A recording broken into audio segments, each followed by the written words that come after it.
Recording to the cloud. This is our week 9 cloud. guest. We have Bob from the cloud. And it's always a pleasure to have someone come into this space, into R511, from around the world. It's even more special when you have someone whose articles we're reading for this particular class. It's actually for next week, one of his articles is assigned. But it's thirdly special when the person I'm bringing in, we've had decades, literally decades of qualifying. Rub it in.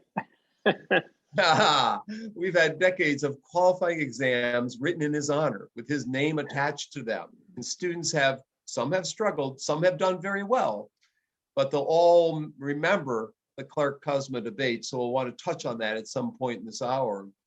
Sure. We won't start with that though, but those students who are new to this program, who might be taking a different type of quals, will nonetheless, when you get to R711, this is 511, when you get to 711, you'll be reading this more intently than in this class. So this will help you get ready for taking R711, believe it or not. And Merve's she has a master's in ed tech, an undergrad in ed tech, now a doctorate in ed tech. She's probably seen your name over and over and over and over again. So she probably is delighted to see there's a real person behind the articles that she's been reading. And that's why we bring people into this class. We see that there's flesh and blood, that people have devoted their careers or a lot of time to a particular project that happened to be published that we're reading about.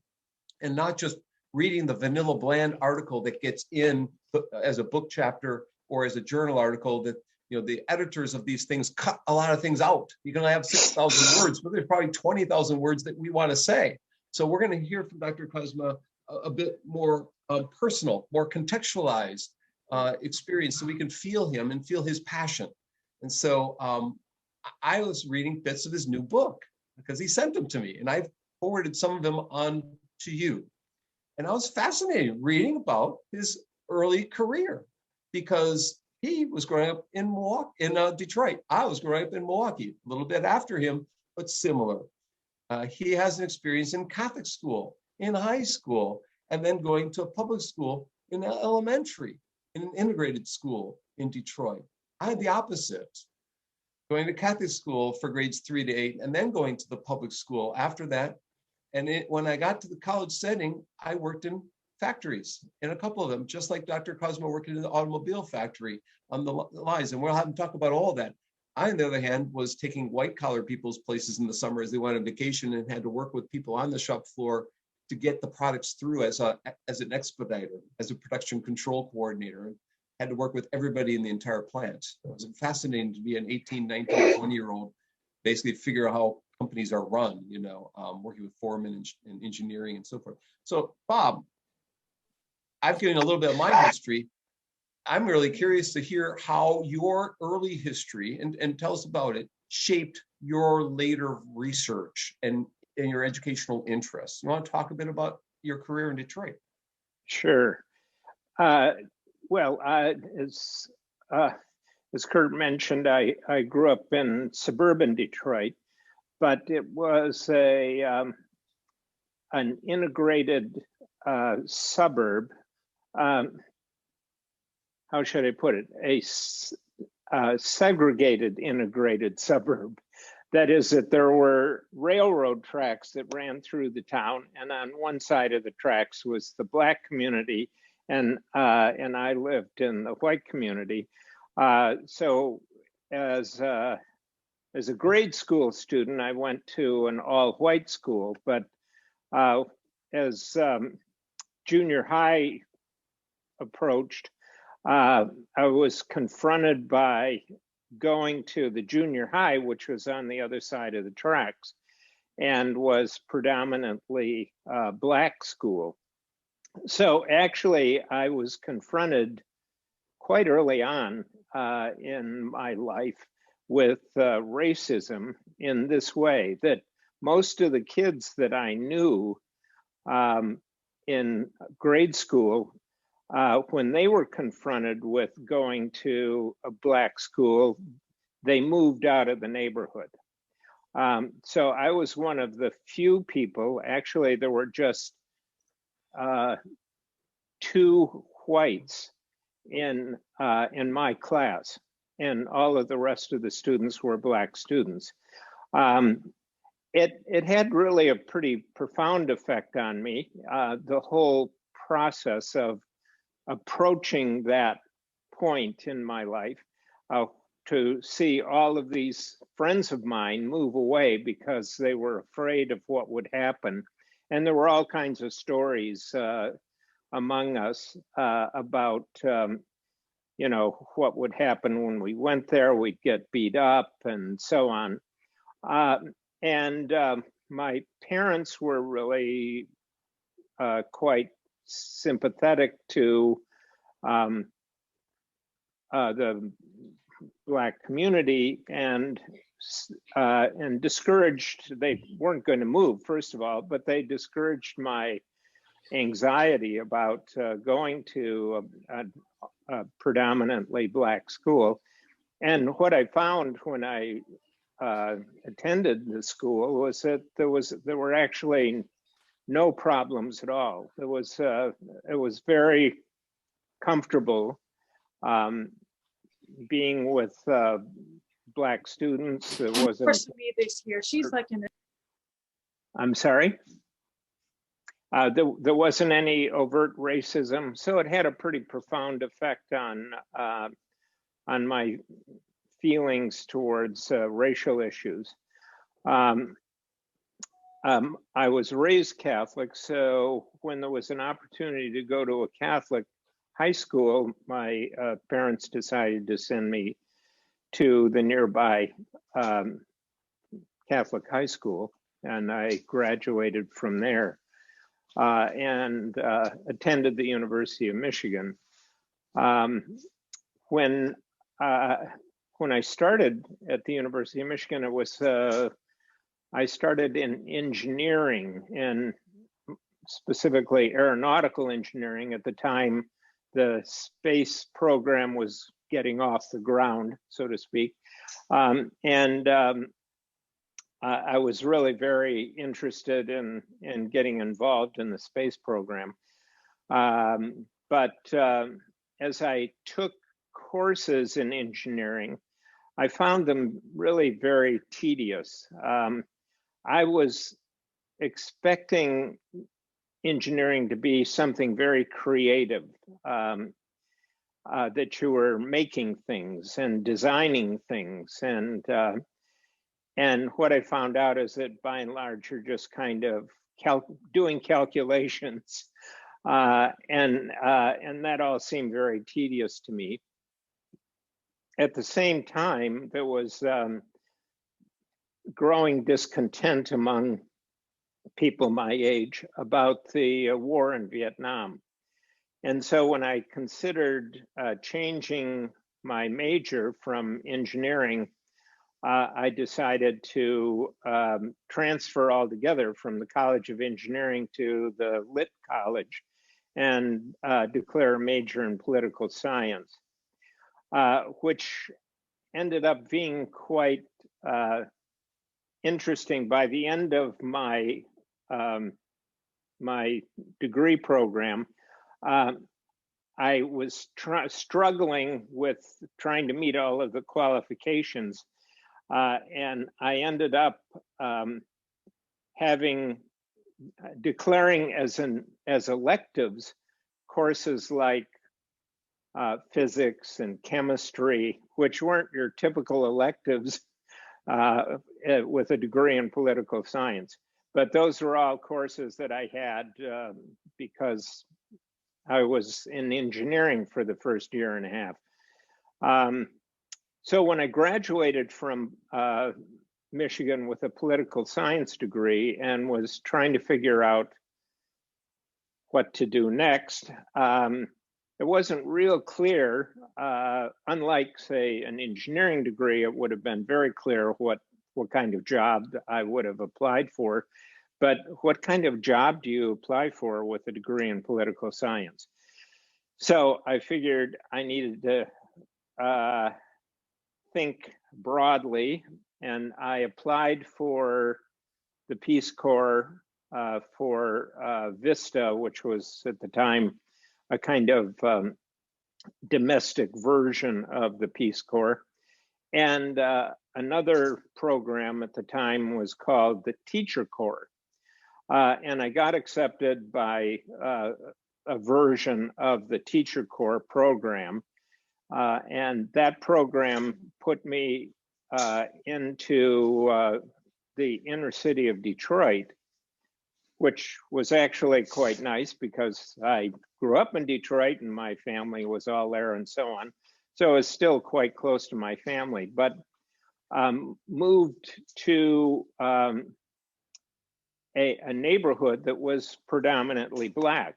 And the school that I was assigned to was basically all Black. So it was kind of returning in a way to a situation that I was in junior high school, where the people that I was with were predominantly a minority culture, but were in the majority. So it was an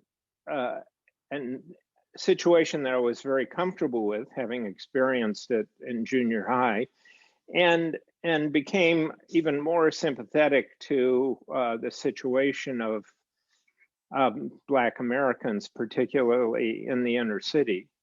And during that time, actually, these are incidents I'm sure you wouldn't remember, but in 1967, there was I remember a race riot in Detroit and burned down a lot of buildings in the Black areas. There's been some movies out more recently about that, but I had moved there right after that and was teaching school. And at the same time, Detroit was also going through a decline. There was a lot of white flight out to the suburbs, and a lot of jobs were being lost and so on. So the condition of the Black community was really quite dire. And this increased my sensitivity and sympathy for the situation for African Americans in this country. At any rate, while I was in this program, I got a master's degree, which was kind of part of what the program was all about. You were teaching and going to school at the same time, and ended up teaching in an experimental program, federally funded program, that was really very novel, and it, more than anything else in my early career, affected the direction I took subsequently. I could spend a little time talking about that program because I think even now it would be considered quite novel. But it was at that time that I took a more academic approach to teaching. Prior to that, when I was teaching grade school, I was like every other teacher. I taught what was in the book, and it was basically standing in front of the class and lecturing and disciplining students and so on.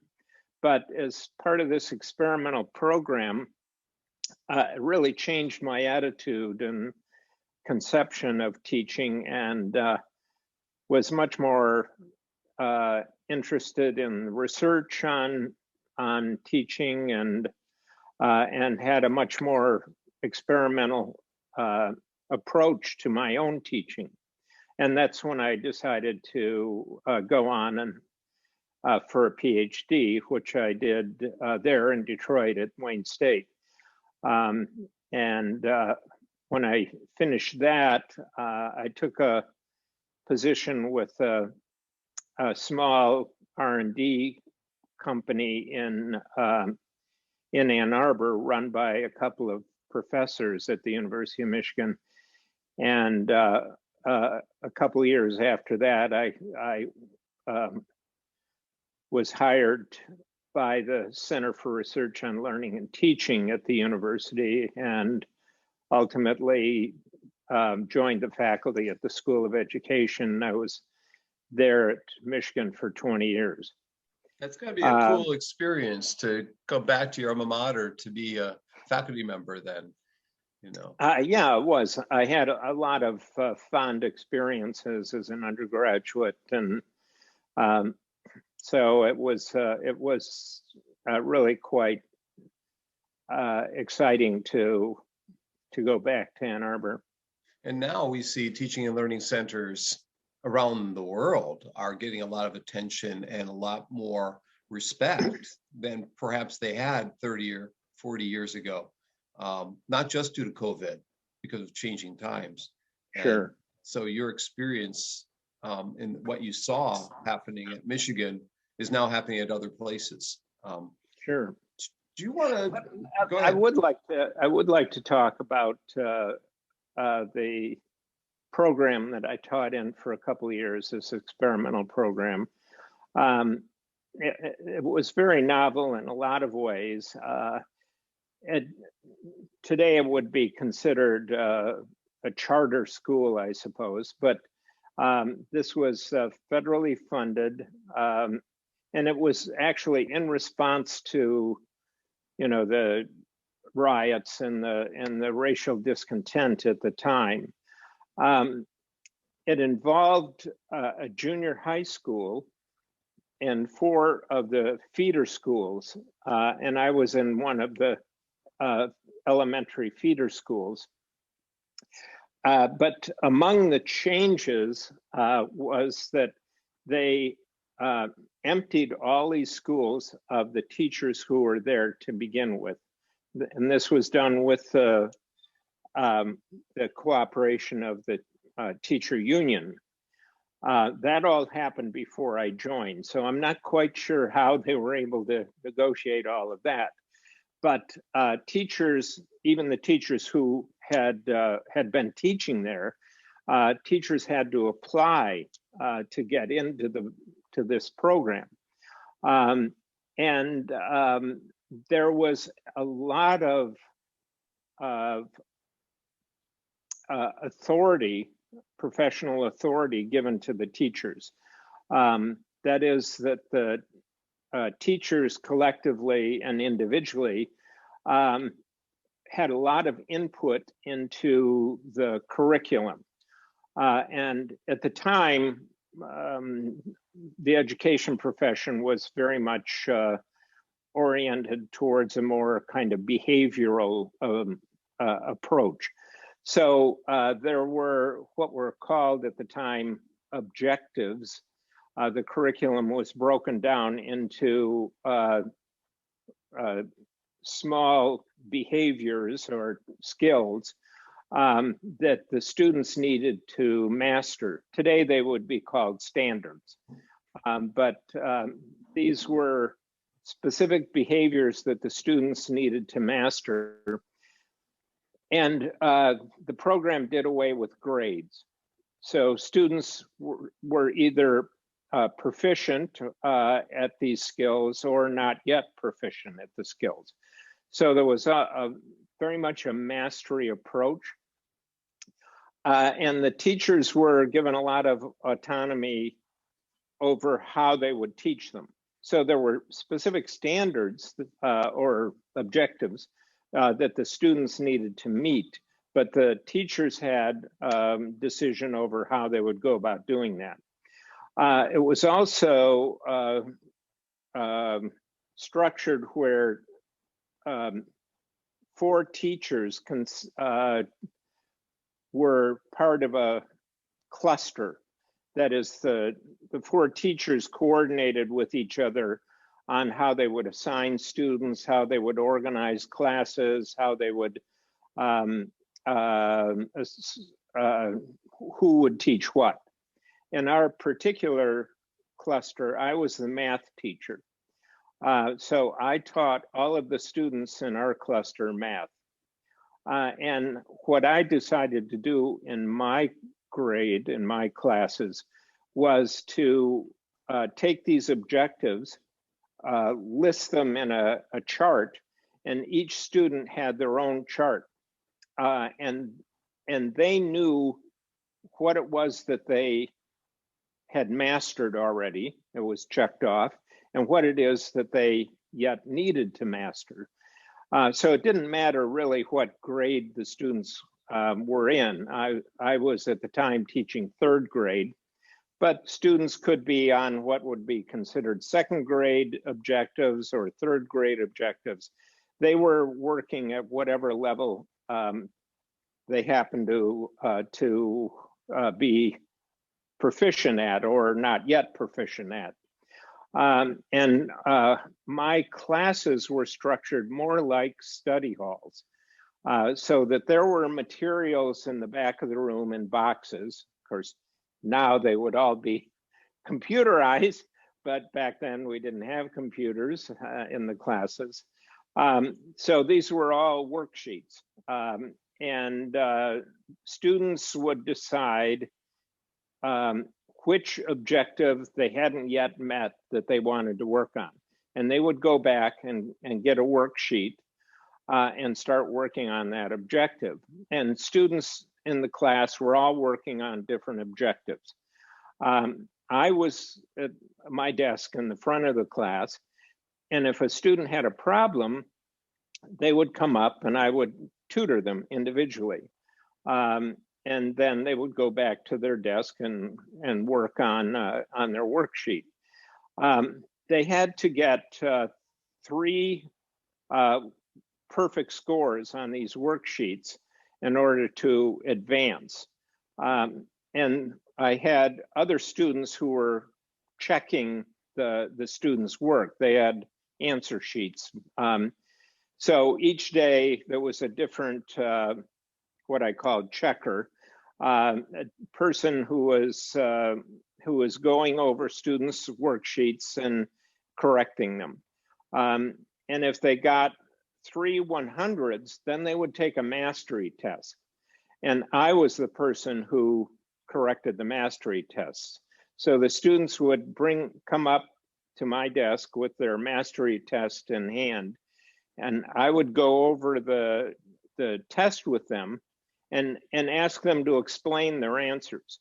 So they really had to know what they were, why they were doing what they were doing. They really had to know that material, that skill, before I would check off on their sheet that they could master it. So these were students who became highly motivated. I mean, because they were being successful, many of them, most of them, for the first time as students. They were seeing what it was like to be a successful student. So it was very exciting for them. It was very exciting for me, particularly since the next year I got the same exact students as 4th graders. So from the very beginning, the very first day of the semester, they came in and they knew what the system was, and they got to work on the very first day. So it was, I just gave a little lecture on motivation, and this just came up, and I talked about being in a cycle of learned helplessness. You got them out of a cycle of learned helplessness, in effect. I saw that. I joined at the end of your lecture and saw that part of it, and it reminded me of that period. I mean, as a teacher, it's so satisfying to see that kind of spark ignite in students, and they become motivated students. Prior to being in this program, I was always struggling with students. It was always an effort to try and get students to learn because they weren't motivated and they, by and large, weren't successful. And that is a negative spiral. But to see that turn around and to see students get excited about learning is really a thrilling experience for a teacher. Yeah, we just talked about Bruner and his spiral curriculum and Vygotsky before that. So this all links in. And you were at Michigan then for how many years was it? 20. 20. And along the way, I got to read some of your work. It's somehow something I somehow remember. Did you do some research in chemistry, or was someone in the science field for a while? Oh, yeah. Actually, that was where most of my publications were. That's right. Okay. Yeah. And so I think I attended, there was a computers and writing conference in Ann Arbor in 1993. And I think you gave a lecture I attended at that time or something like that. And I think it had. Yeah, I also did some research on computers and writing. Yeah. And so you had the learning, go ahead. So go ahead. You had the learning tool that you built. Right. And that's right. how I read about that. And I think I wrote to you and you wrote back and you had a grant. You had some funds. I don't know if they were federal funds or Spencer Foundation. You had small grant monies that I applied for related to, you were funding small grant projects. I was a grad student trying to get funding for it. And you also had a little company on the side called the Learning Tool. You want to talk about life in the 80s, late 80s, when personal computers were just starting to be used a lot and people were taking so you talk about behavioral points of view, but they were taking a cognitive point of view in the use of technologies, have technology augment one's learning or to enhance one's learning or to extend one's learning. Like we're doing now, we extend to around the world. So your article talked about the cognitive possibilities of using technology in integrating technology in one's instruction. Right. You want to talk about that? Sure. Well, a little context. I had the advantage. This is maybe one of the few advantages of being old, is that you have experience a wide perspective on development and in theory. So when I first started my academic career as a graduate student, the prevailing theory, as I mentioned, was behavioral. And as Kurt mentioned, by the time I graduated and started doing my research, it had shifted to a more cognitive theoretical perspective. And then towards the end of my research career, it was a more kind of sociocultural activity theory, and kind of more in that vein.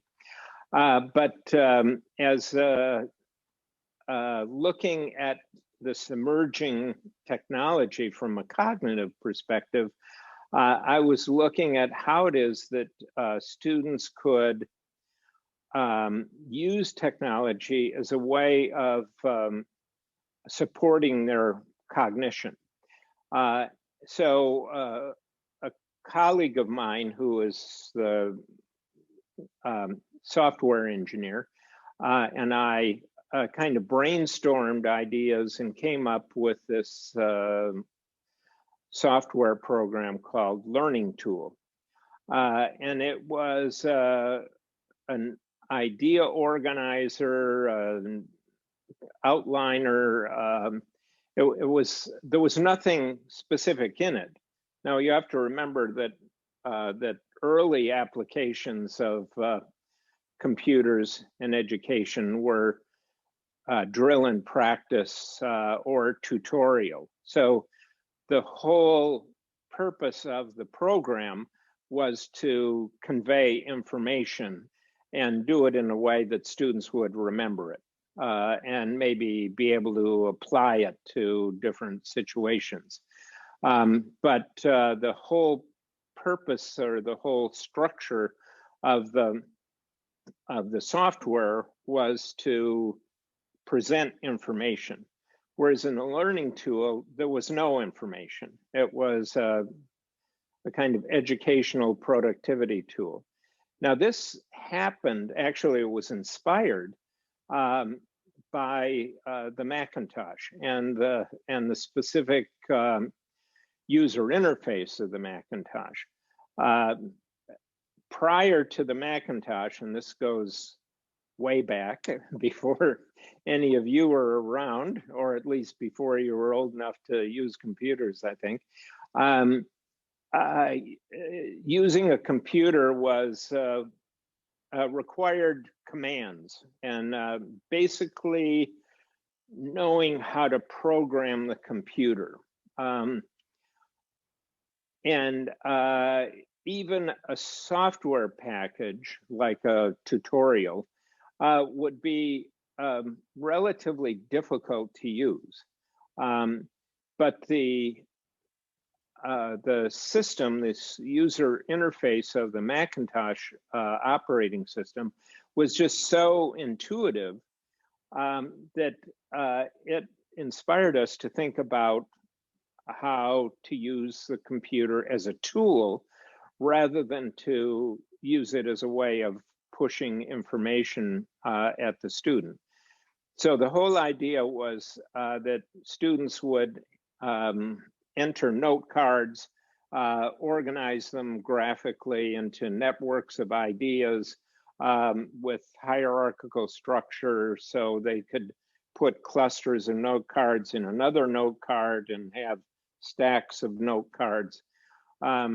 So that it was an attempt to try and replicate how it is that we think from a cognitive perspective, students organize their ideas internally and try and create these external tools that would help them begin to do that externally as a way of helping them internalize the relationship between ideas and how they were connected to other ideas. So there were other tools being developed at the time because I was studying them, and there were superintendents in Winnipeg, Canada, building a tool called the Knowledge Builder, where you juxtapose kids' papers against their notes, against some graphic organizers, and so forth. And of course, Bereiter and Scardamelia in Toronto were developing the computer-supported intentional learning environments, now Right. called the Knowledge Forum, which I presented a few weeks ago. You might have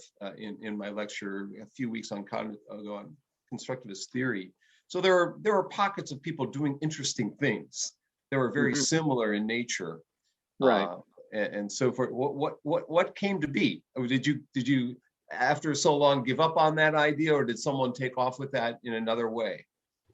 Well, I think from a commercial perspective, we were kind of before our time. Right. This was very early in the use of technology by individual students, where large numbers of students would have their own computers and be using them all of the time in their own learning. Right. At the time, it was more something that you would do in a computer laboratory, or something a teacher would use and project something at, like you're doing and in front of the students on a screen. But there were very few students who actually had their own computers. Now, our business model was predicated on the assumption that would increase dramatically over the coming years. And in fact, the University of Michigan was part of what was called the Apple Macintosh Consortium. There were about 20 universities that had a special arrangement with Apple to buy large numbers of Macintoshes at a discount. So we felt that our market was going to be a growing market, and that was the business plan. Unfortunately, I think it didn't grow as quickly as it needed to for our purposes, and we ended up. What we were hoping to do, this was part of the business model, is that the universities would buy site license and we would have them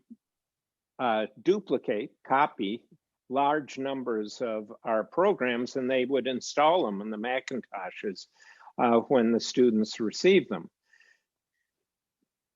Yeah, I thought it was a good idea. Yeah, I remember and talking to, you know, Gabriel Solomon. Oh yeah, of course. Gabby Solomon, he's now deceased. Great guy. If anyone has a chance to read an article, do look him up. He's one of the, you know, fathers of this age. He did, I think, a sabbatical at IU before my time, actually. But he developed the reading partner and the writing partner, which were tools to kind of guide you with self-ready learning hints and prompts, which my dissertation was kind of based on Smart Million Writer. But I wrote to him, and he said his tool was held together by, it was developed by people in prisons, held together by Band-Aids and rubber bands. He didn't have a lot of funding to build his writing partner and reading partner. You know, people were experimenting in that day, in the 80s. Exactly.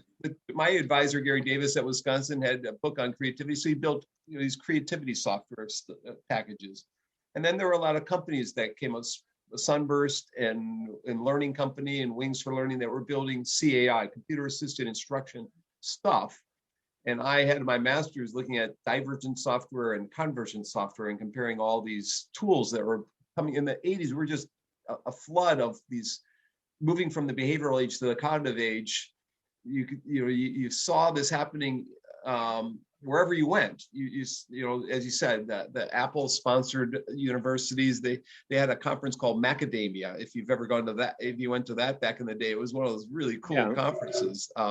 When they had funding, and they funded that well. So, you know, 80s and early 90s were happy times, you know, in many ways. It was experimental. It was a fun place to just, you have an idea, you just try it out, you know? Right. And we did sell a couple of site license, but it really didn't take off. Yeah. I'd like to think that we were before our time, rather than that was a terrible idea. But, well, your paper was one of the best written papers in terms of trying to link cognitive psychology to educational technology. Seriously, even though it was Ed Tech magazine, it was timely for me. It was an eye-opening, and just the way you went about explaining what the tool did, and you know, I could see the relationship that you were drawing. You know, so I'm appreciative, still am. Super, thank you. And then before we open up the questions from students, and I notice we have Sanjaya Mishra here from the Commonwealth of Learning in Vancouver. I'm sure he has a question. We have Tom Reeves, who read your book. Hey, Tom. Your new book, and I'm sure Tom's going to have a question. But before we go to Tom and Sanjaya and other people, let's get to the reason I grabbed you is that we're reading about the Clark and Kozma debate article next week, and my question is, what's at the core of the Clark and Kozma debate, and why do you think it still causes so much emotional responses decades later? And is this your most substantive piece or the most cited piece that you've written, or pieces? Because there are several that you've written. So you want to address that? Yeah, actually, yeah, I'm not quite sure why it has generated so much emotional response.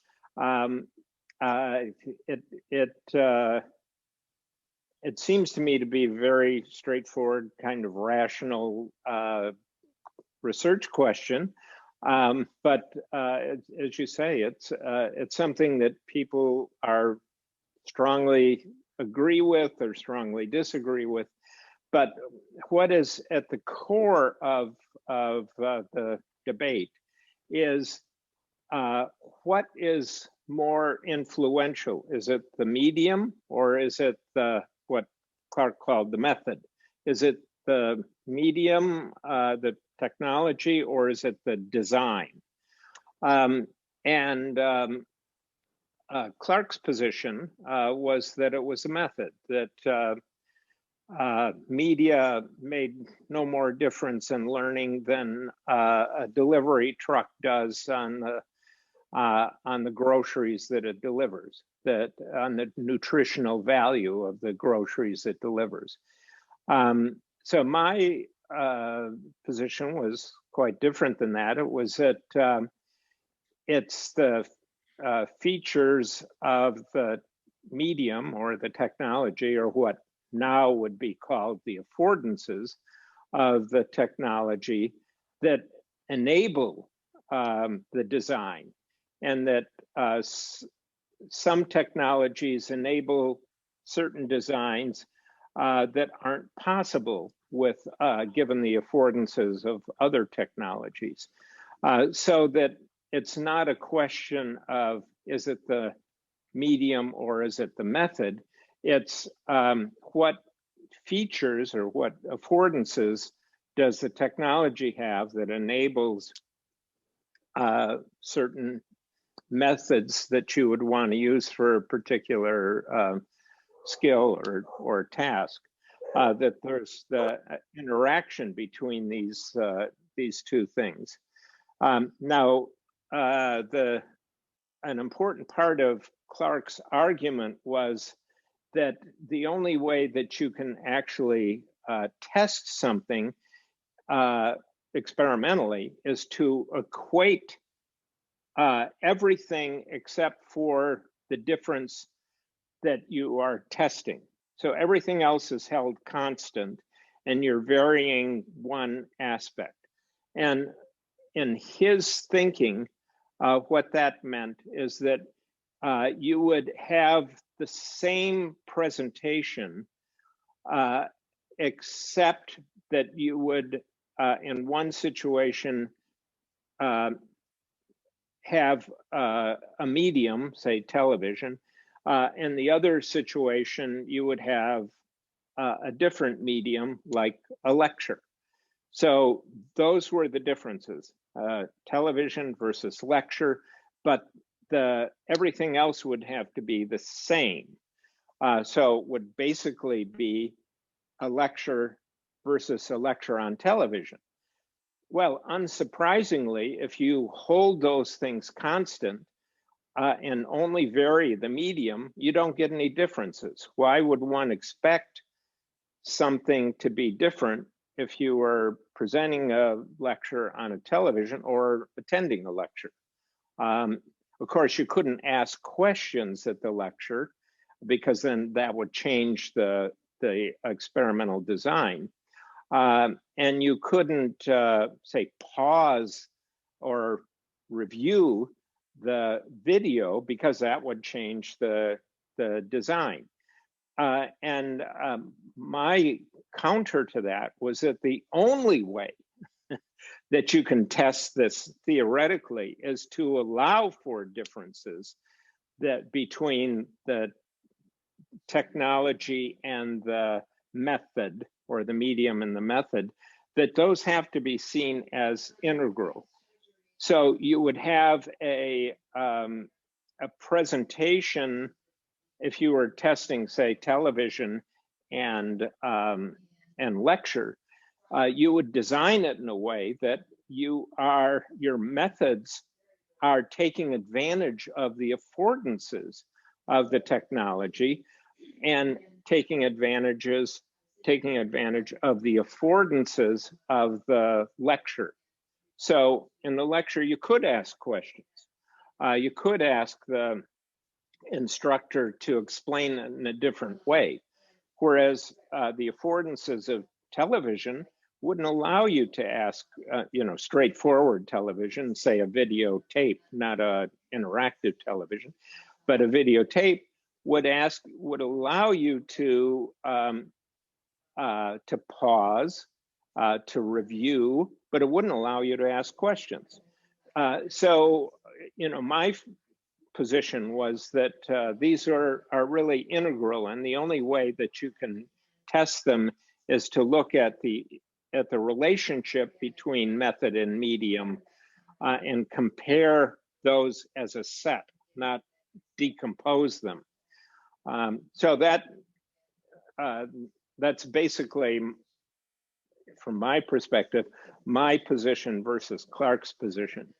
Now, how'd you get select? I mean, did you know Clark, or did someone? Yeah, actually, we had a lot of discussions at AERA, kind of leading up to this, and many after. A lot of our debate were actually debates that we had sessions at AERA and other conferences where we would actually both be on stage and we would be debating each other. Right. So that was actually a lot of fun, and we it was all good natured between the two of us, and Gabby Solomon was part of that too. I drew a lot on Gabby's work and in writing the response, and it also got played out in several other subsequent journal articles in EdTech R&D and elsewhere. So yeah, by far that Review of Educational Research article was the article that I have that's most cited. The work actually, though, that I consider more substantive is the research that I did on multiple representations. I think that was much deeper, more thoughtful,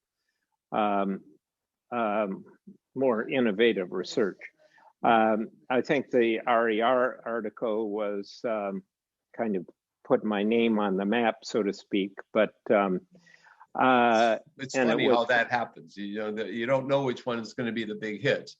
But, right. And I remember at AERA, David Jonathan and David Merrill always being on stage, and then it had an article on PBL versus instructional, Merrill's first principles and all that. So, it's fun to watch those debates on stage and then, see how it percolates over time and so forth. I have one article on the representations that you wrote for a book recently, and I can send that to the class. And my students who are here, Gabrielle Solomon's a name you should look up, and you can substitute anything you want to read from Gabby Solomon and substitute for an article I've assigned. Whatever you find from Gabby Solomon will be better than any article I've assigned. So, and later in his life, he was studying peace education. So he was an interesting person, moving from he was learning and cognition to peace. A very interesting person you should be aware of. Raj, you better read him. Okay, Raj, you keep asking me what to read. Read God, and same with you, Parama. They're my dissertation prep class. They showed up here. They're in my other class. So the last time that I saw Gabby was actually in Jerusalem. He was still teaching at the University of Haifa, right. And we had lunch together when we were talking about the two-nation solution to the Arab-Israeli peace or Arab-Israeli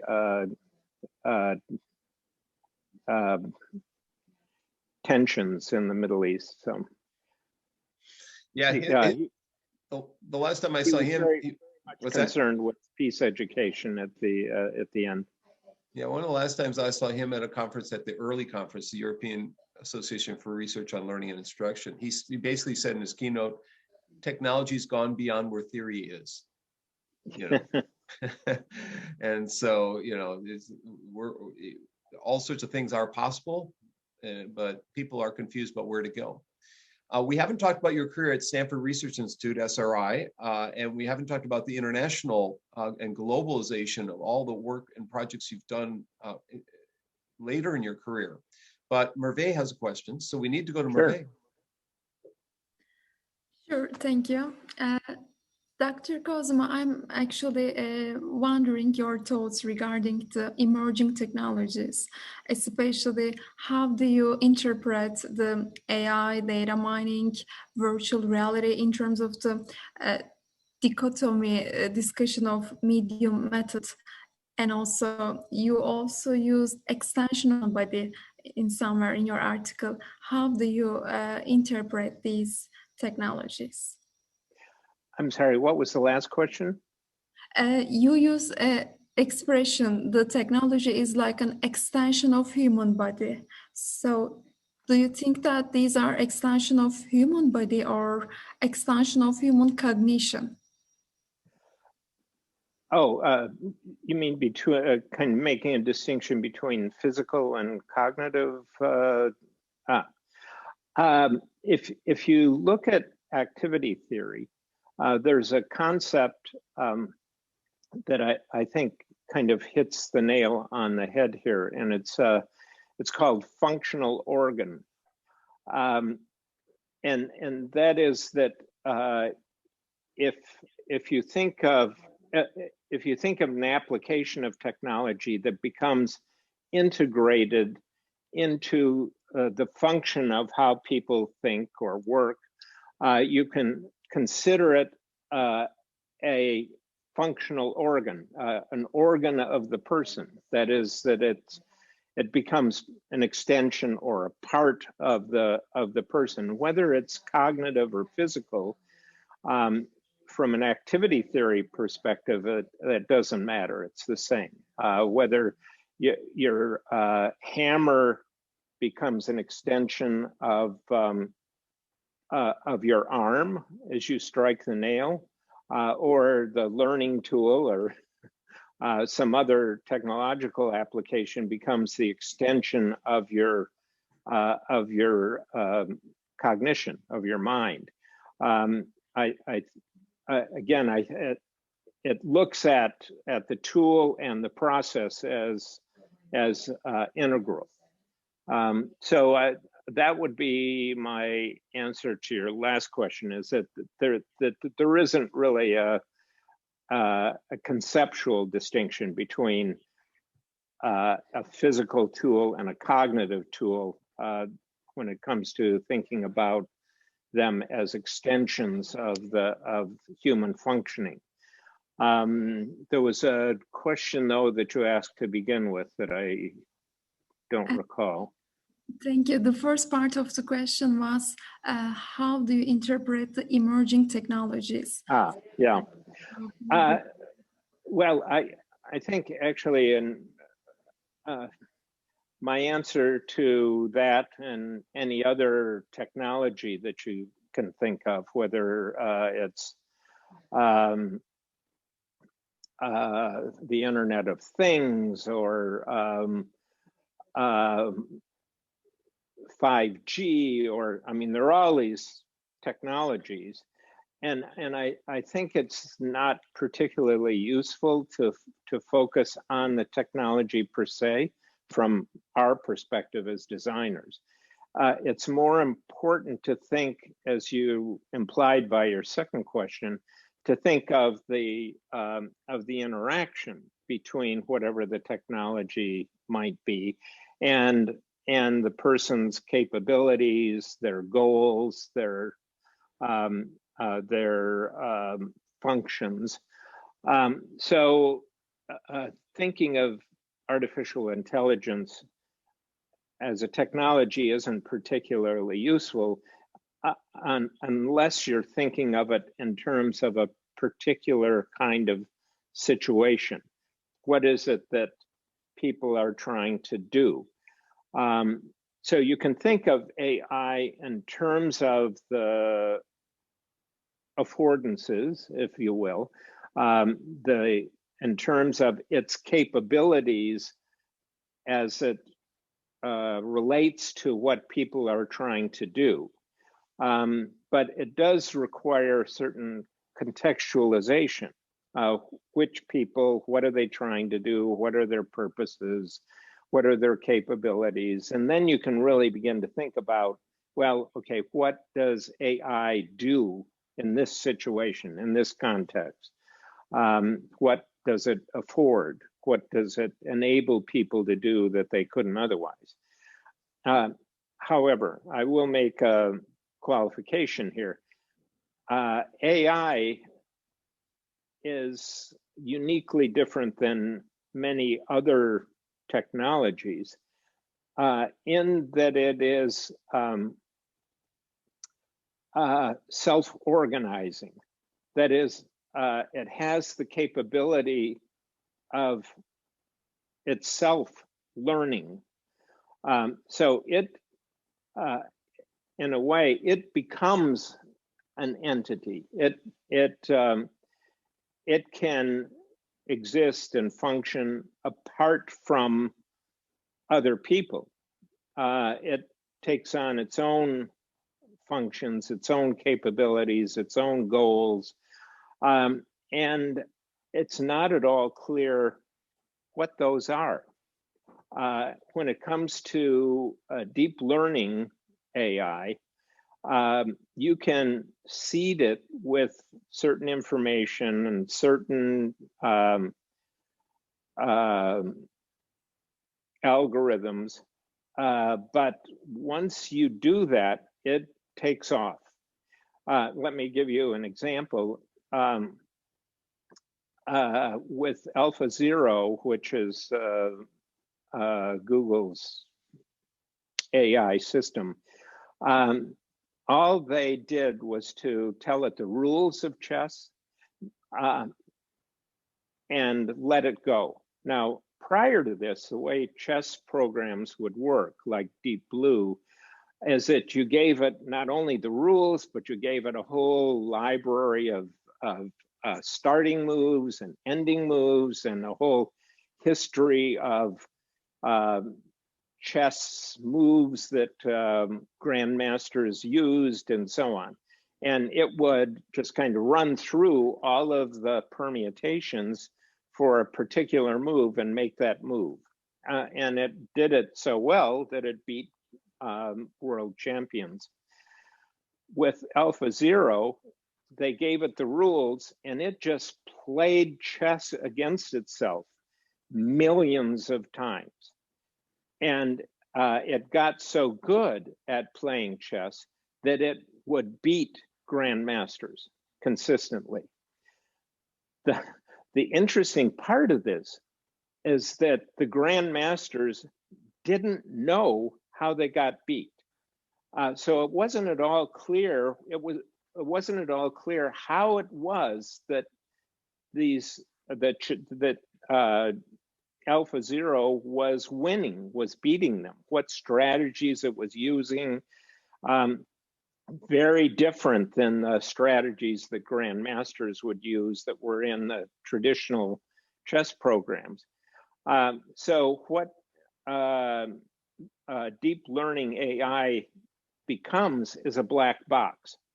You know what you put into it, the chess rules, you know what you get out of it, they beat grandmasters, but you have no idea what happened in the black box, how it came about, how it went about beating the grandmasters. Now that's a little scary, actually, is that it starts doing things, making decisions that you don't understand. You don't know how they came up with those decisions.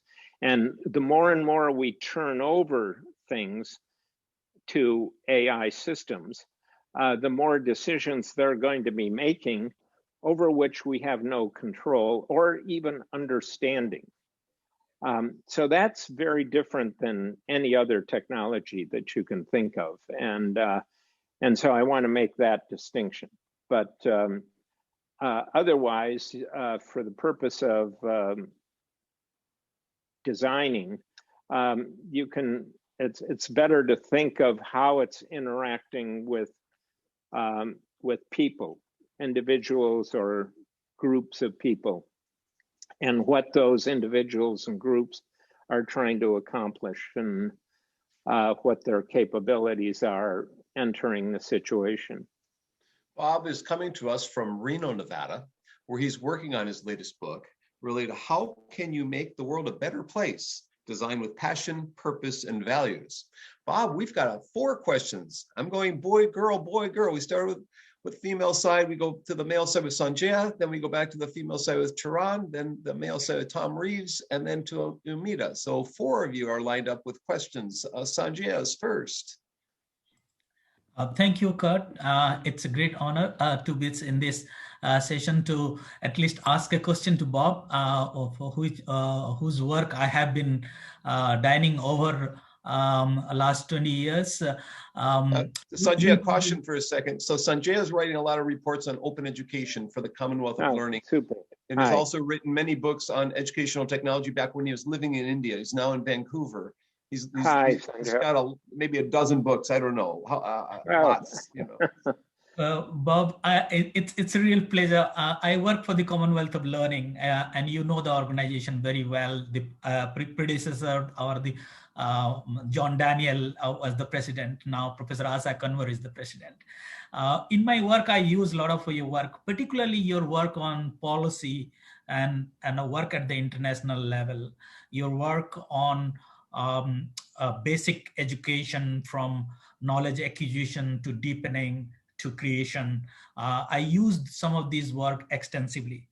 Over the years, I think I'm talking the same thing that you have been talking some 20 years back. I don't see much change happening in policy scenario today. In terms of governments uptaking appropriate ICT in education policy, when there is tremendous change in technology and the kind of things that you talked about in artificial intelligence, there is lack of understanding and awareness. Based on your experience, what was the scenario at that time when you were doing this path-breaking work with the governments and multilateral agencies like World Bank and UNESCO? And how do you see the current scenario and future? And any advice that you would give to anybody who is working in the developing world to integrate ICT in education? Yeah, thank you. It's great meeting you, Sanjay. Well, at the time that I was working with UNESCO and Intel and other organizations on looking at policy, the tendency was for governments and government agencies to just buy computers and put them in classrooms. So this was back when the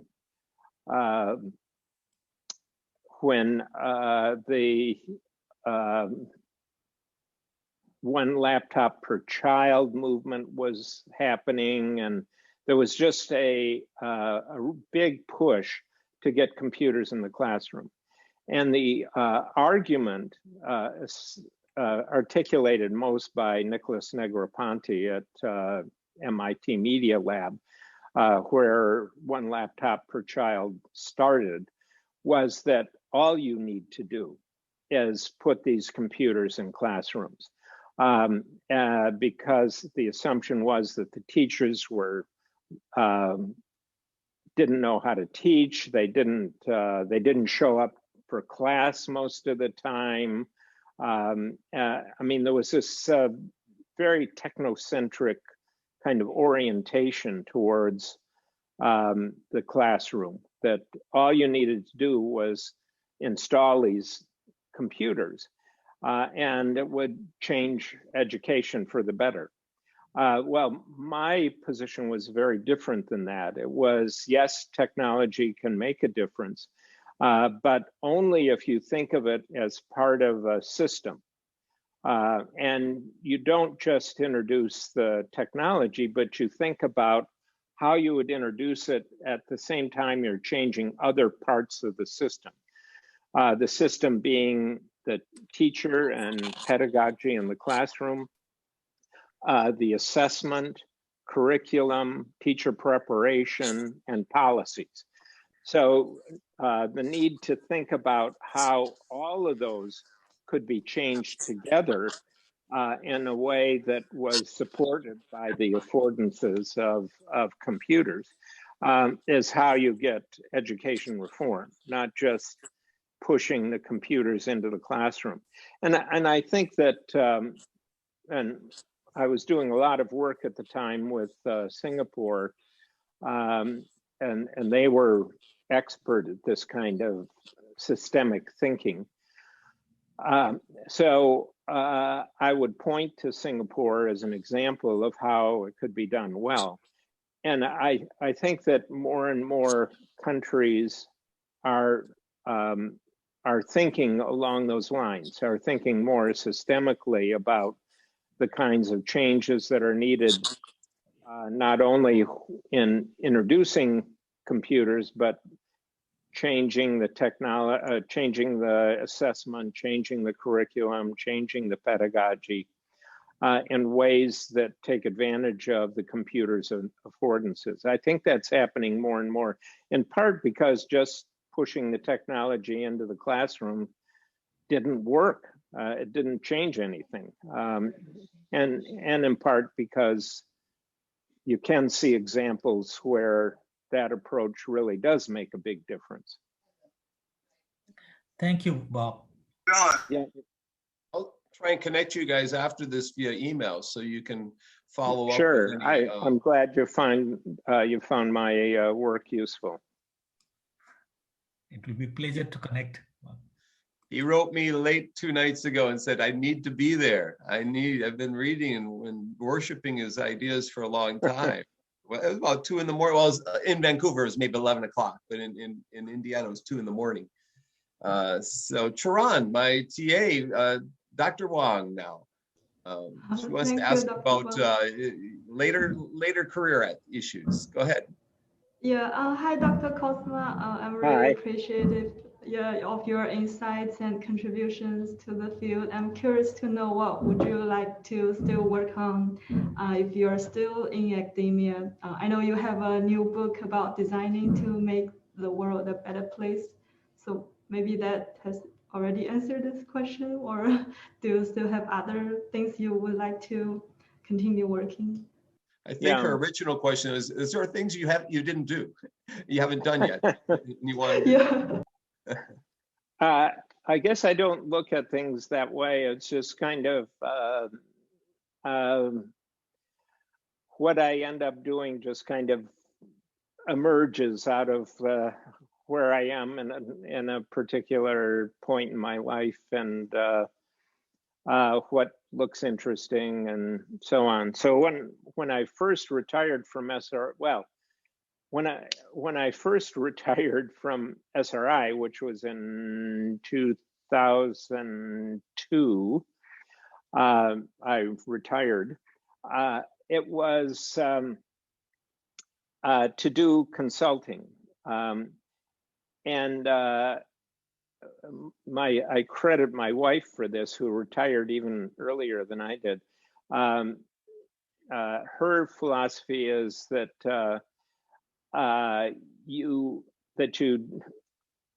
retirement is doing whatever it is that you want to do. I had always thought, or maybe more accurately, being able to, she's prompting me, being able to do whatever it is that you want to do, whether it makes money or costs money.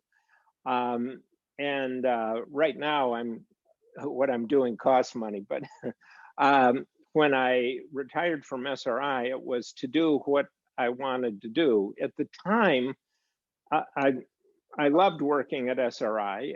It was a very exciting place, and I was very productive when I was working there, but it was also extremely stressful.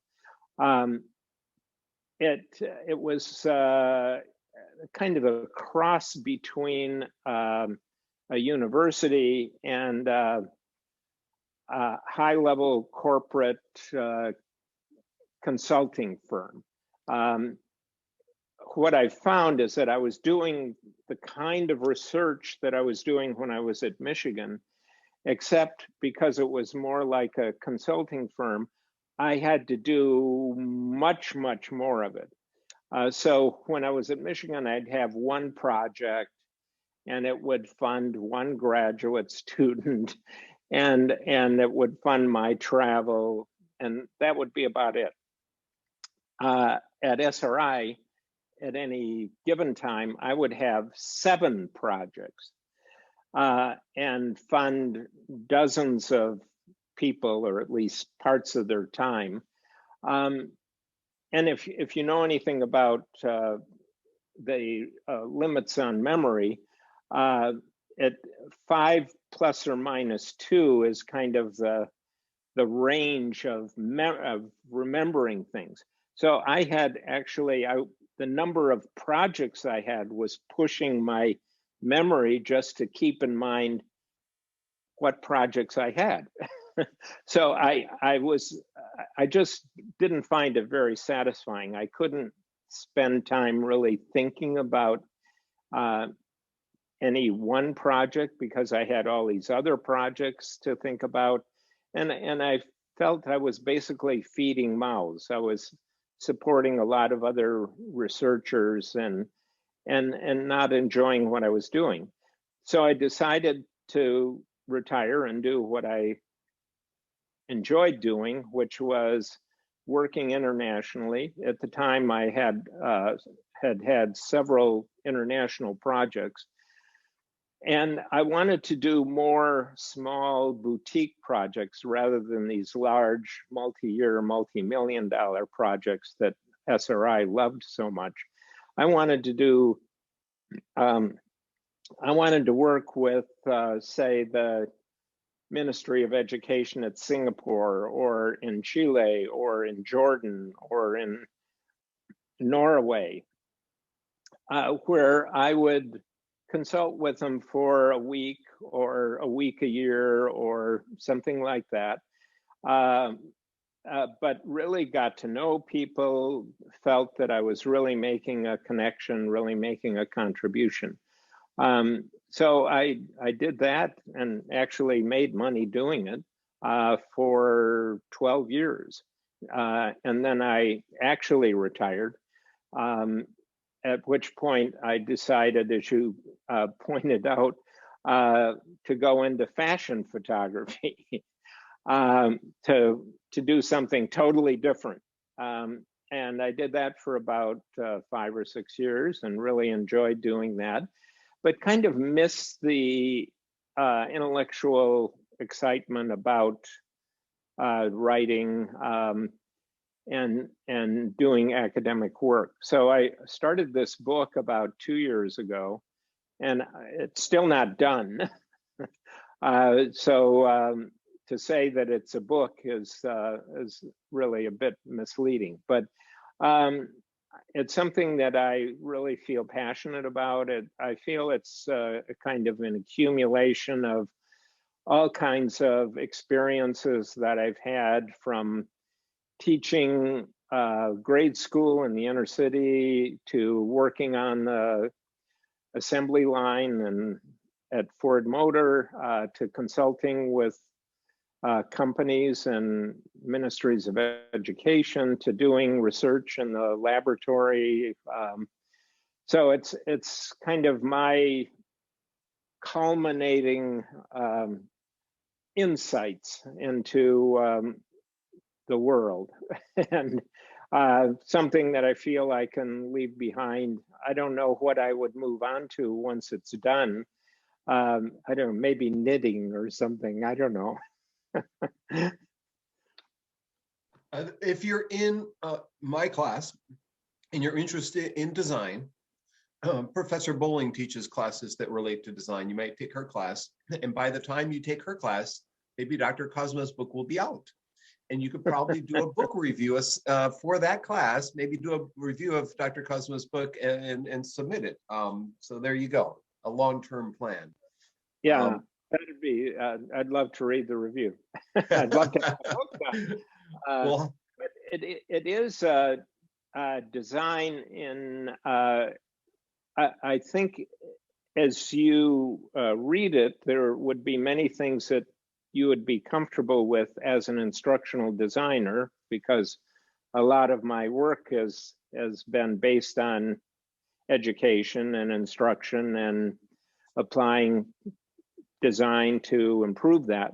But it puts design in a much, much bigger context of what we do every day in the world.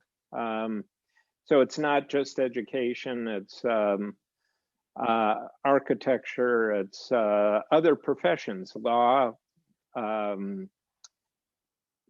medicine, psychotherapy. I mean, all of these are really design professions. Using Herb Simon's definition of design, which is which is a course of action which moves from the current situation to a preferred one. So it's a very general definition that he uses in his book, Sciences of the Artificial.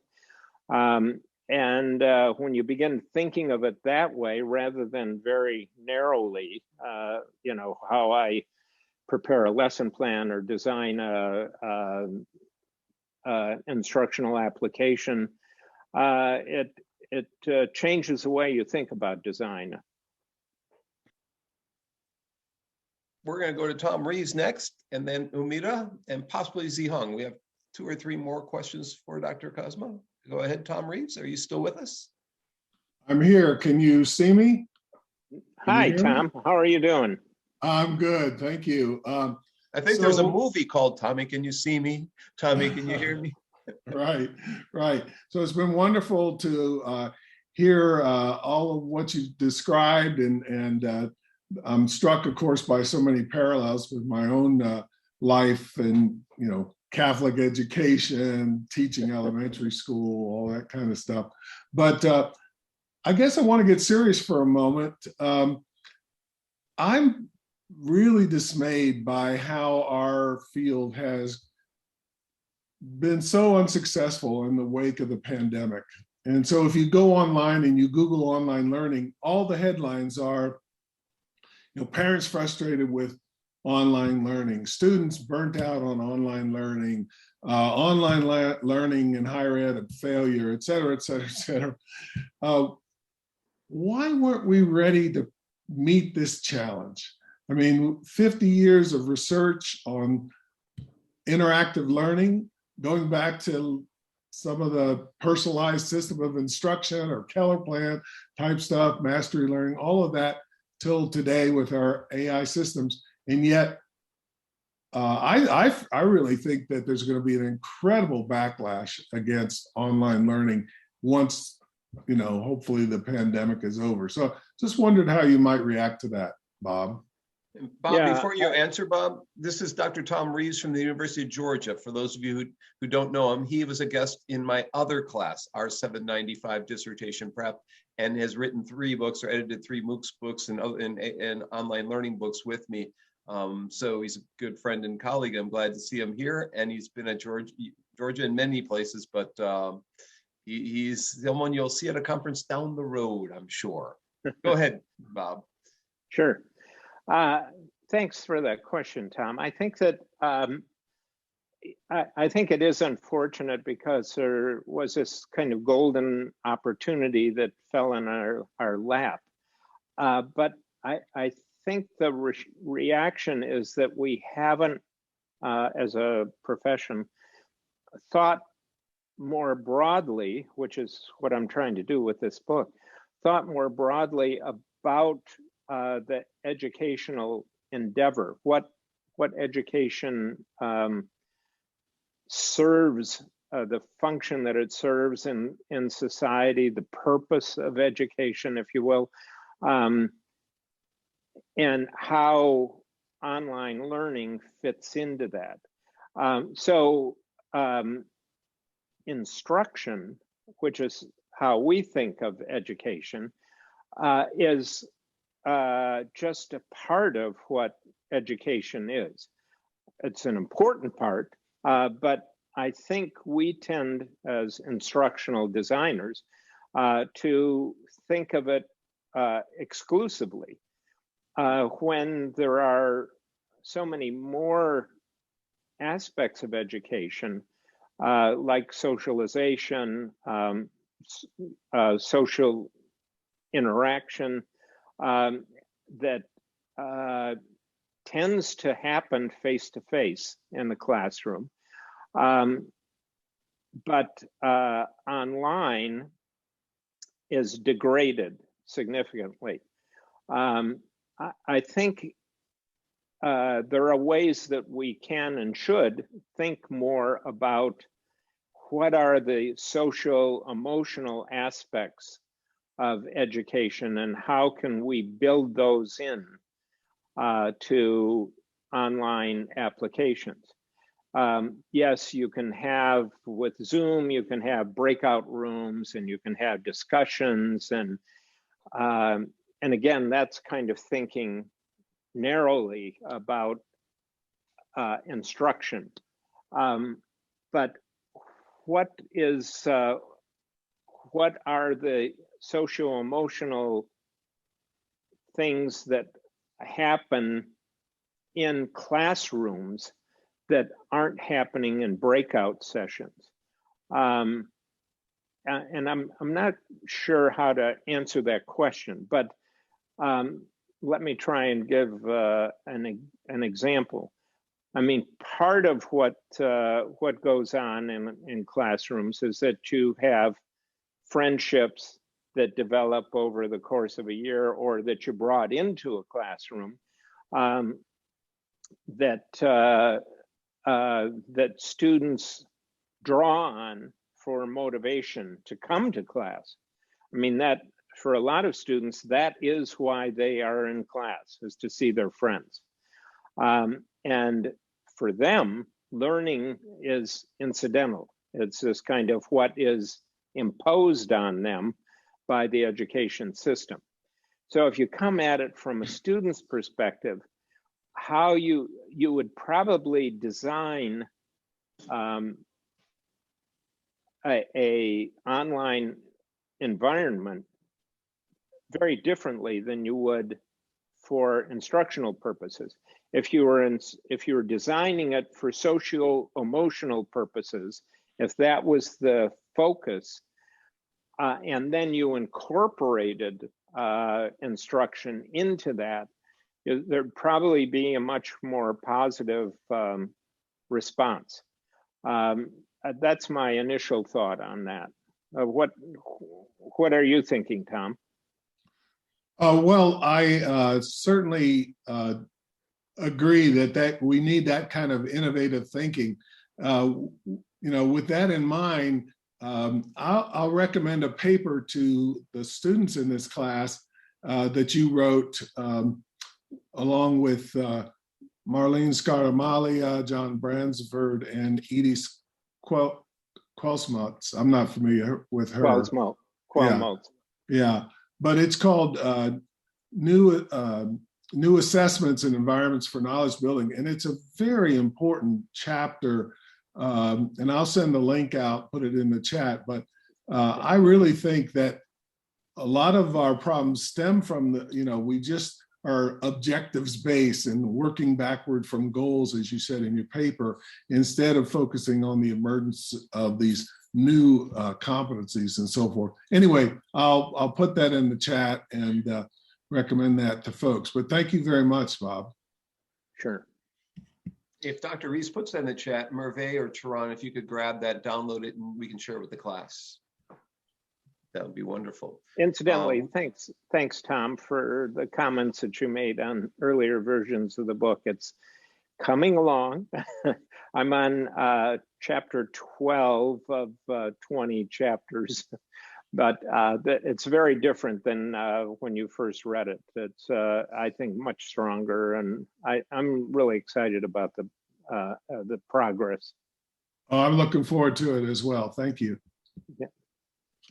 So we go back to the female side with Mita. Are you working on the dissertation now or on the proposal, or are you collecting data, Mita? I'm finished with collecting data. Hello. Yeah, she's from Uzbekistan originally and has been in a center here. You want to say what the name of the center you worked in for a while and what you're doing now? I work for the Center for Language Excellence, and in time of pandemic, actually, we observed a rise of enrollments in language classes, especially in less commonly taught language classes. And our teachers used to teach in BTAA already, and they didn't feel big difference because they were teaching sharing teachings and students through BTAA. However, they also noticed that the social emotional part of the learning. My question was actually partially touched upon by Sanjaya's and Chauran's questions. And I was going to ask about your extensive experience in consulting. And since you consulted many culturally diverse organizations and digitally divided populations, I was wondering what was your experience and takeaways from that experience, and how cultural activity theory influenced your decision-making process in consulting these organizations. Thank you. Thank you. It's good meeting you. Well, look, I think the range of experiences that I've had in consulting has really been very powerful. On the one hand, as I mentioned, I did work with the Ministry of Education in Singapore for 7-8 years. On the other hand, my wife and I did volunteer work in East Africa, working with villages to think about how they might use technology to support their community. And that was a very unique and important experience for me, because I was used to thinking about, as in Singapore, the most advanced technologies. And of course, this is what we did at SRI, is to think about technologies 5 years down. And working with rural villages in East Africa that not only didn't have computers, they didn't have, for the most part at the time, cell phones or radios, or so, you know, kind of thinking in the most fundamental way of how technology could make a difference in this situation.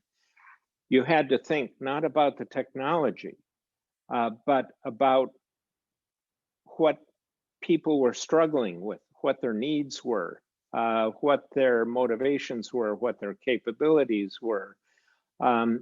So thinking about the economic needs of the community, students who finished primary school, but not secondary school, because primary school was free, but secondary school required tuition. And for these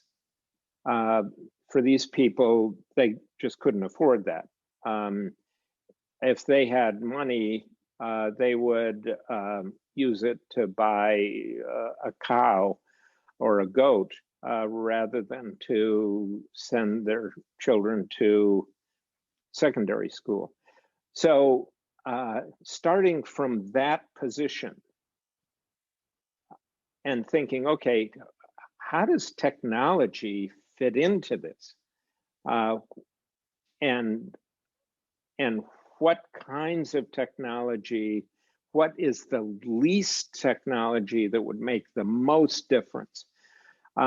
So that really stuck with me as a way of kind of thinking about technology, is not to think about technology, but to think about people, and to think about what they need, what capabilities, motivations, purposes they bring to the situation, and how, what the minimum amount of technology is that might make a difference in that situation. Thank you. Thank you. Yeah, in our case, I work with Uzbekistan government partially, not too much because of my dissertation experience, but we experience internet speed issues and electricity cut issues. So we have to design different things towards our learners. And actually, I don't see money issue in Uzbekistan. There is like boom of learning centers. People go to learning centers because they're not happy with public schools. So the design and learning is sort of situated highly influenced by culturally and historically situation. Yeah. Thank you. I'm glad to see so many of my doctoral students here, as well as my 795 dissertation prep class. I want to say a shout out to Raj, Parama, Victoria, and Khadija.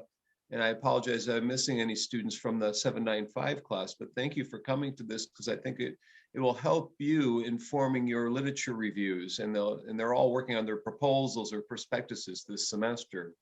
But I have a current doctoral student who wasn't originally mine, but her advisor left to go another place. She's the provost at Kansas now, her old advisor. And so she became my student a few years ago, and she's working on badging for her dissertation. And she was at doing a dissertation collection data at IUPUI in Indianapolis, and it was hired full-time at IU East on the east side of Indiana. So Zihong, you have a question for Dr. Kozma. You want to jump in here? Yes, thank you. I'm using my laptop, so the video quality is not very good. So can you hear me clearly? Yes. Okay, thank you. Thank you, Dr. Bonk, for inviting me to join today's session. And then thank you, Dr. Kozma. And then I just feel like I'm still in a dream, you know, it's like a big name in our textbook, walked out of the textbook, and then just having the conversation with us in person. Well, pleasure meeting you.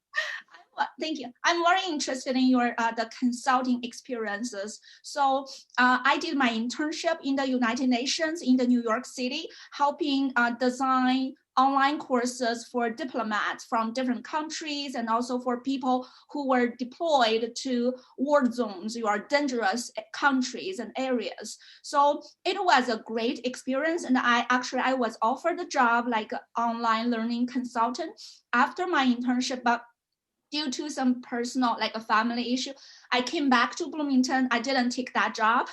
I left New York and then came back to Bloomington. So I really want to, I mean, could you share your thoughts, you know, like about academia jobs versus consulting jobs, especially the consulting jobs in international organizations.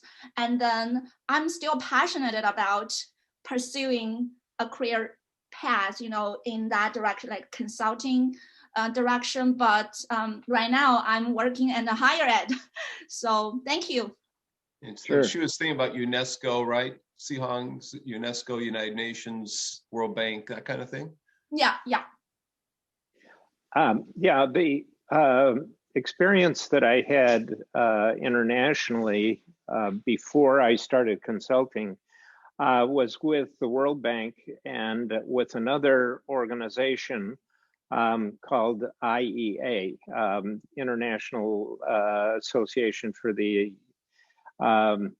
Advancement of Educational Achievement, or something like that. This is when I was at SRI and had a contract with the World Bank to evaluate a program that they had at the time called World Links for Development. And it was a program to introduce network computing into classrooms in developing countries in South America and Africa. So I'm not quite sure how they knew me or knew of my work, but they approached me and asked me to put in a proposal to do this evaluation.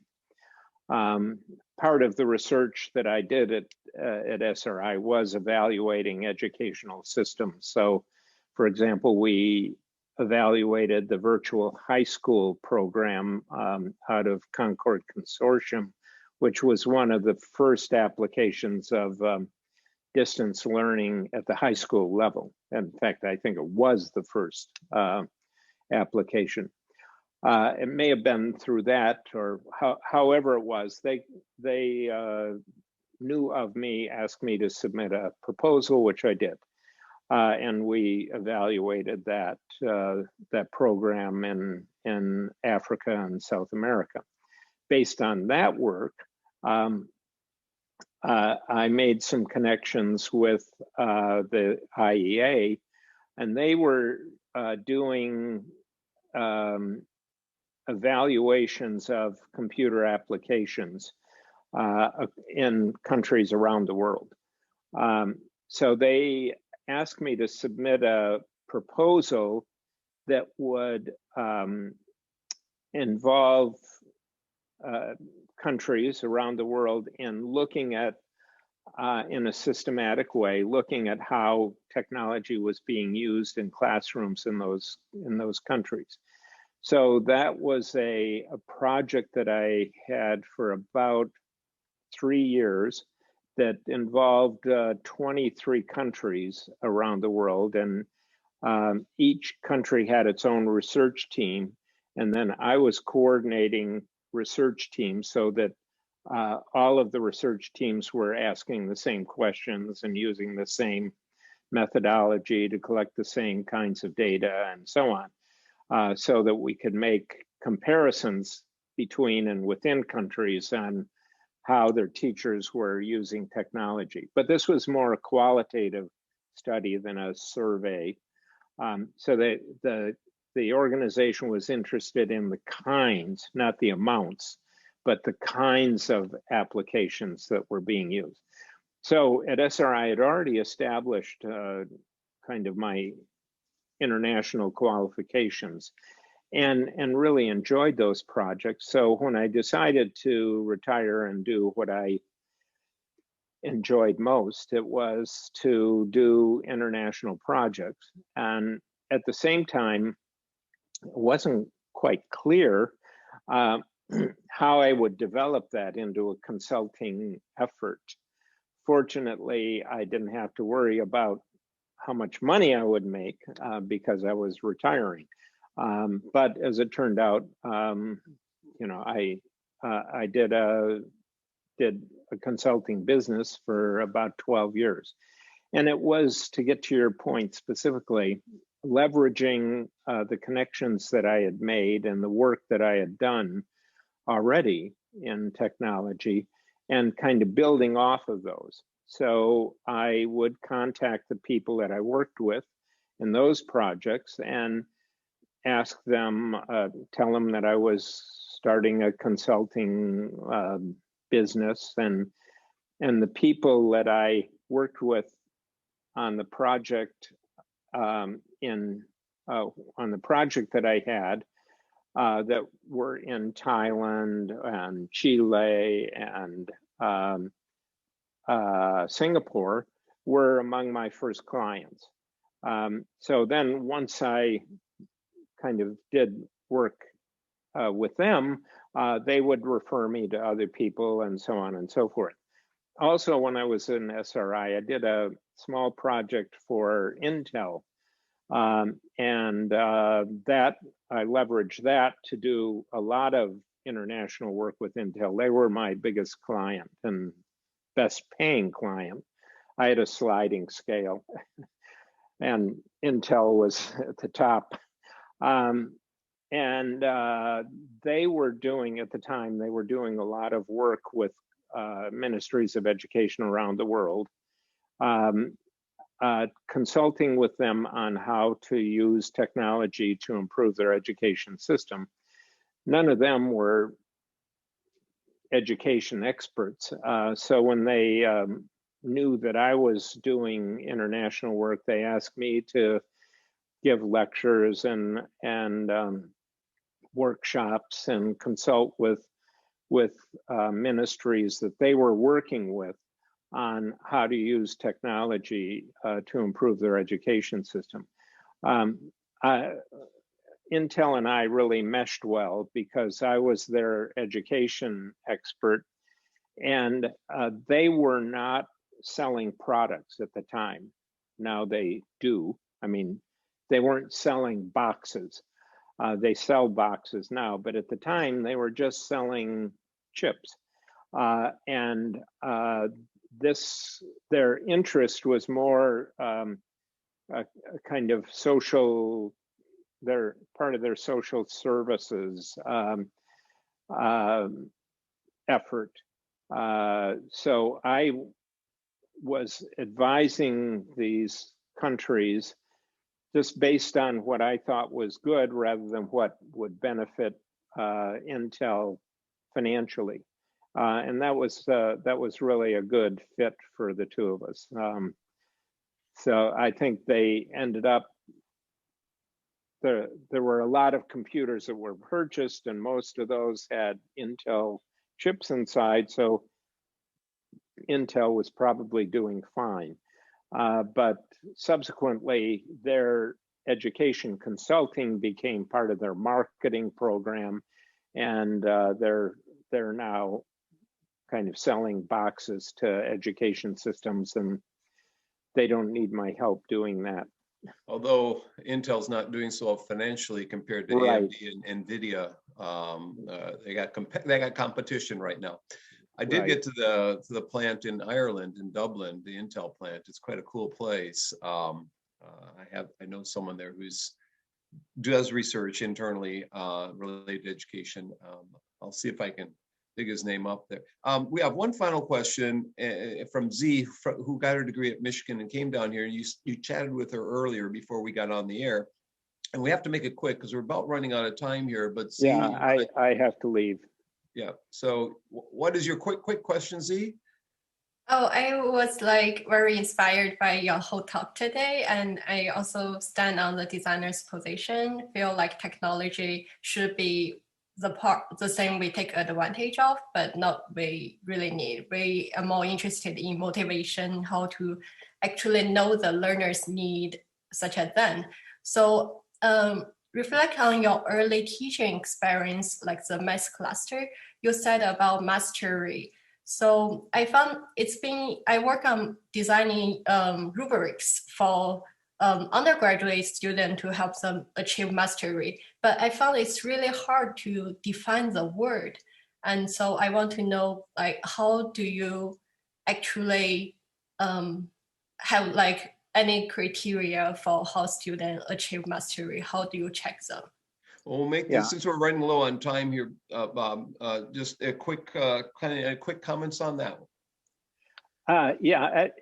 In a way, it was easier from a behavioral paradigm because you could focus on the specific performance that the student needed to exhibit in order to be considered to have mastered that skill or that performance.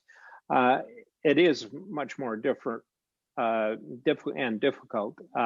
from a more socio-cultural perspective, and you have to think of it in terms of the context, the social context within which the skill or capability would be applied. So it's much broader and much more difficult. But there is but if you do it from that perspective, from the social, cultural, contextual perspective of what it is, the range of things that people will need to do with this skill or capability, then you have some foundation for a valid assessment. Thank you for that. I want to just link back to what Sihong had said and ask about. The answer is basically there is no one path that one finds themselves in to do consulting, that one finds themselves in any regard in terms of this education space. I know in reading Jeff's tasks 3 and 4, last night and during the week, he kind of came to that conclusion. Jeff's been trying to attend all these synchronous sessions. He said, most of the people I'm bringing in each week had no clue what they'd be doing later in life. It just evolved, and that's what we did. That wasn't their initial intention. That wasn't their initial expectation or their goals that they had. But their goals changed and were refined, and things moved with the social, societal situation and economic and so forth around the world. And that's what happened to Dr. Kozma, as you can see. Right. You know, so I want to thank you, and I want to unmute your mics, and if we could say on the count of three, if we say thank you, Dr. Kozma, 1, 2, 3. Thank you, Dr. Kozma. If everyone could go, the world is open sign. Okay. That's my book. So any final comment? Thank you very much for coming in. This is delightful, and to have you, it's great. So thank you. I enjoyed it. Thank you. Bye-bye. Bye-bye. Thank you, everybody. We'll see you all next week. I'll stop the recording. Up to the cloud.